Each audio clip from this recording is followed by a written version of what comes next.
দিনটা ছিল রবিবার আর আমি রেডি হয়ে বেরিয়ে পড়েছিলাম দিদির বাড়ির উদ্দেশ্যে। কারণ দিদিদের বাড়িতে ছিল নবান্ন।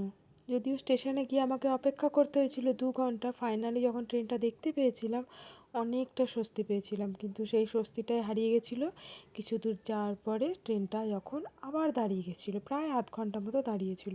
ওর থেকে বিরক্তিকর আর কিছু ছিল না, মনে হচ্ছিলো এর থেকে ভালো ছিল যে আমরা স্টেশনে বসেছিলাম, এক জায়গায় বন্দি তো থাকতে হয়নি।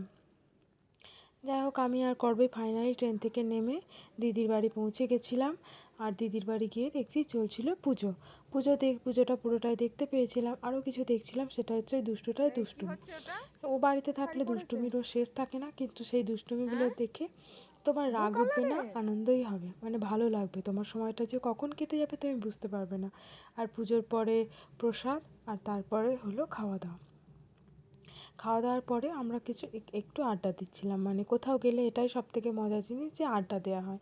যাই হোক, একটু আড্ডা দিয়ে সন্ধ্যেবেলা যখন আমরা রেডি হয়ে বেরোচ্ছি, আবার দুষ্টুটা বলছে যে আমিও যাব। মানে ওদের বাড়িতে গেলে এটাই হয়, ফেরার সময়ও কিছুতেই আসতে দিতে চায় না। ও আসবো বলে, আমাদের সাথে আসবো বলে বায়না ধরে। যদিও ওর বাবা ছিল, তাই খুব একটা সমস্যা হয়নি, কারণ ওর বাবা ওকে নানাভাবে বুঝিয়ে আটকে রেখেছিল।